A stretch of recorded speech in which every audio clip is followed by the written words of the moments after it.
Hey, what's up, everybody? It's Charles, and welcome you guys to another episode of the Dreamerspro Show, where we cover everything from sports, hot topics, classic debates, entertainment, and where we give you guys a fresh perspective on things and how we see them. And today we have another interesting episode for you guys that you definitely don't want to miss. So let's get into it here. Now, we all know that Stephen A. Smith is the face of ESPN. There's no question about it. And we also know that without a doubt, he is known for saying absolutely anything to generate ratings. This is for sure. So many instances in the past where Stephen A. Smith has said things and you're like, why are you saying this? Why are you saying these things? And then you realize, oh, the reason he's saying that is because he knows it'll drive ratings, and I think he'll throw anybody under the bus to make some damn money. He said it because when I wake up in the morning, the first thing I think about is how much money can I make for my bosses, and the second thing I think about is how much money I can make for myself. When you have that type of disposition towards your work, ethics seems to be something that can be up for grabs, because you pretty much say whatever it takes to make some damn money. And there's nothing wrong with making money, but if that's your mental disposition, then I don't know what to tell you. This season, he has flip-flopped on the Lakers so many times.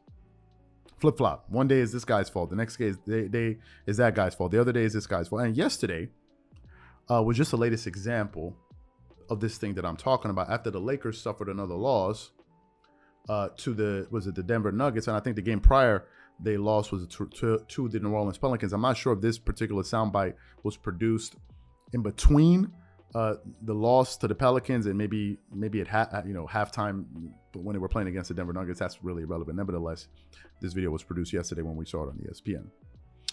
As we speak, the Lakers haven't even won 32 games this season. As we're sitting here talking right now, they're still sitting at 31. The last game that the Lakers won was on March 21st against the Cleveland Cavaliers. Since March 21st, the Lakers haven't won.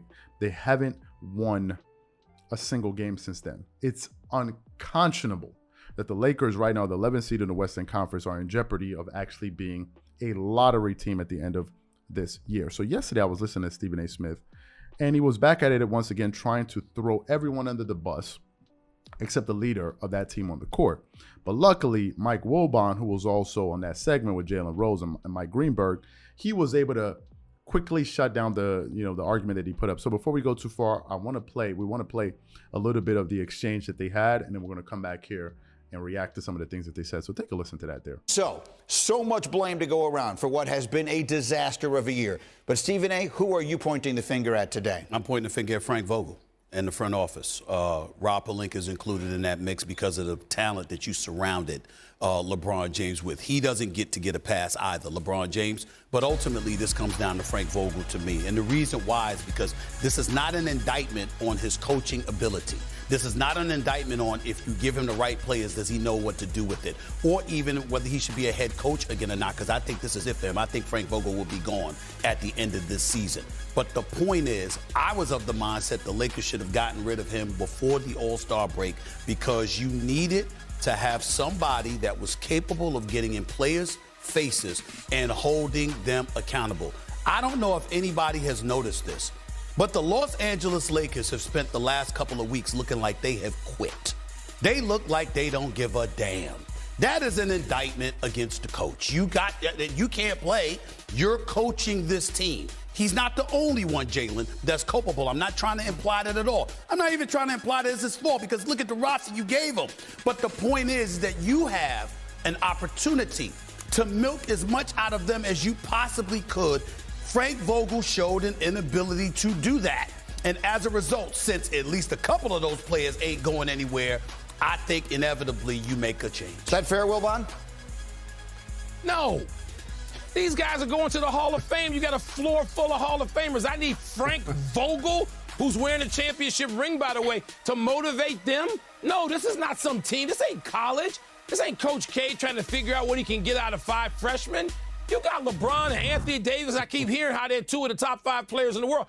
If you're 2 of the top 5 players, motivate yourself. Those guys promised us from day 1, we're going to get it together. Then day 40, we're going to figure it out. We're going to get it together. They haven't done jack.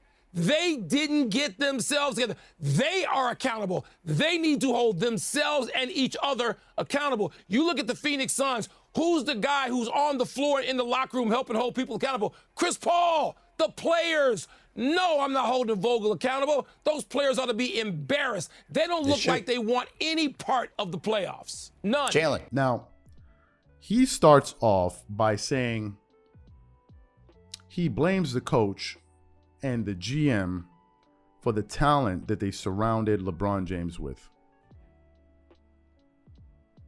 What? Wait. What?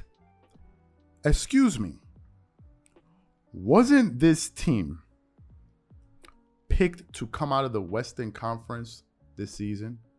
I don't have this. I don't have the exact memory of this right now, but I'm pretty sure that if I hunted down some videos, I'm pretty sure I would find Stephen A. Smith saying that the Lakers are one of the top contenders. I know he always vouched for the Golden State Warriors to represent the West, but I'm sure he thought that the Lakers were going to be a little bit more formidable.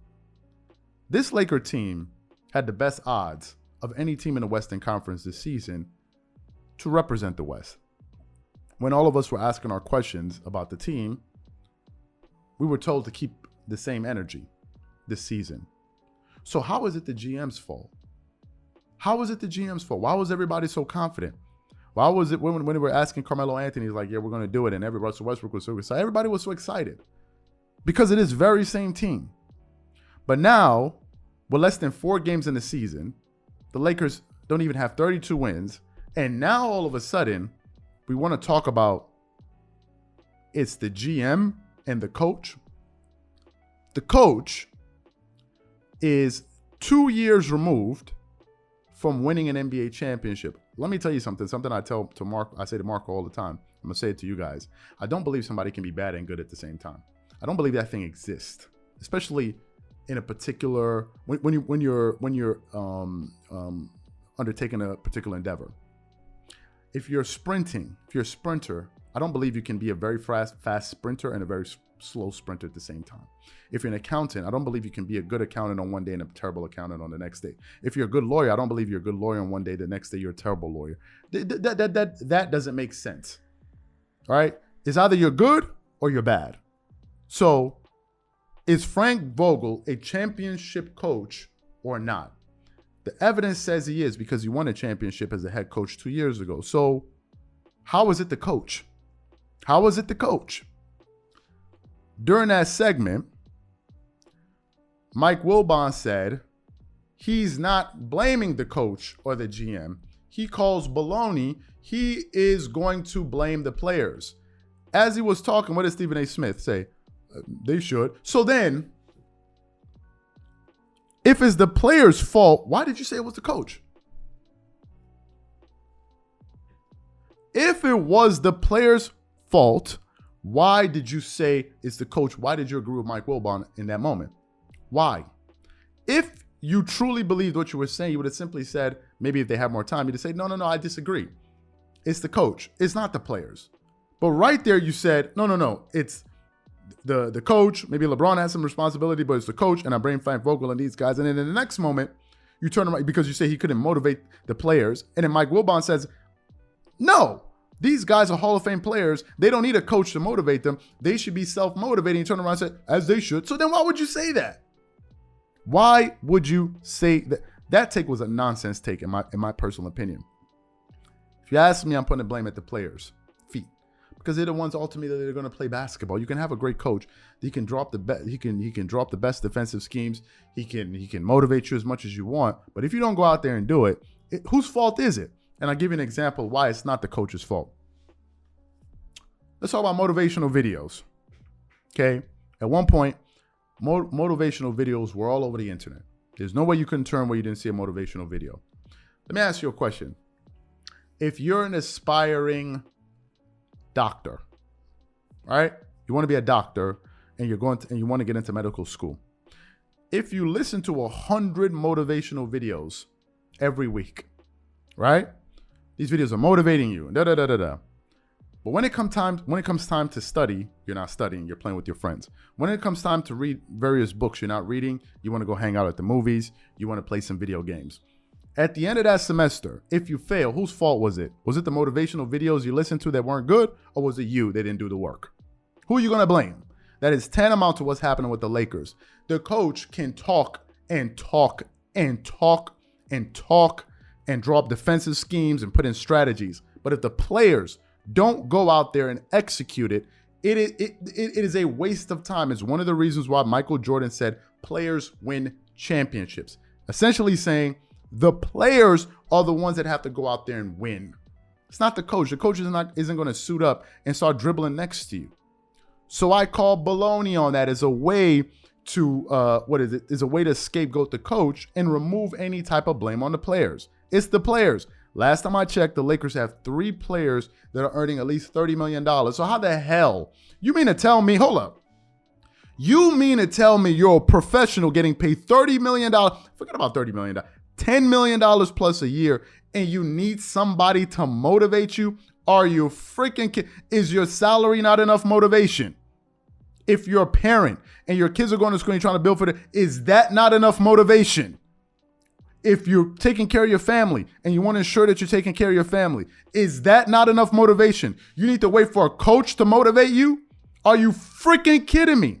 Look at Giannis Antetokounmpo. Does it look like Mike Budenholzer, the coach, is the one that's motivating Giannis? Or do you think it's Giannis that motivates his damn self? When Kobe Bryant was chasing all of those rings, do you think it was Phil Jackson that needed to motivate him, or was him motivating himself? When you look at Michael Jordan, you saw the litany of people that he was upset with throughout the course of the people that doubted. Do you think it was Phil Jackson or Doug Collins? Do you think those were the people that motivated him? Or it was, the fire that he had burning inside of him? And at the end of all of this, you want to talk about the coach, then say enough things to get you guys motivated? Are you freaking kidding me? This is just another excuse. It is a lousy argument to make. These are professional grown men earning tens of millions of dollars. With a lot of things on the line, I'm sure there are a lot of people that depend on these people. Trust me, these guys should be self-starters. Self-starters. You don't need players that every day you need to resurrect them from the dead and get them going every day. These guys should be self-starters. So I 100% agree with Mike Wilbon. It is a lousy argument to talk about the coach can't get through to you. You should be able to get through to yourself. In my personal opinion, given the circumstances, given the expectations going into this season, it is a lousy argument to make, and it's just a way to blame somebody that doesn't deserve. The coach, I'm sure, if you look at the job description of an NBA coach, I'm absolutely sure that Frank Vogel would have been fired by now if he wasn't doing I don't know the exact same things, but I'm sure an NBA coach has a litany of things that he has to do on a daily basis. Come up with game plans, talk to his coaches, design schemes, come up with plays, all of these different things. Talk to management, talk to players, do this, do X, Y, and Z. I'm sure he's fulfilling all of those things, because if he wasn't doing that, I'm sure he'd be fired. But at the end of all of that, to say, oh, the coach isn't motivating the players enough because he's not a voice, man, cut all. That's a bunch of hot garbage. And I'm glad that Mike Wilbon called him out on it, because the more I thought about it as I was talking here, the more ridiculous it actually sounded to me. When you took that line of thinking and you apply it to other parts in life, you realize just how stupid of a thing it is to say. So these are my thoughts and opinions. Maybe some of the things I said was a little bit brazen, but I believe what I said. So that's what I think. Whatever you guys think, please leave your thoughts and comments in the comment section. Again, if you enjoyed the video, be sure to like the video and subscribe to the channel. We catch you guys on the next episode. Peace.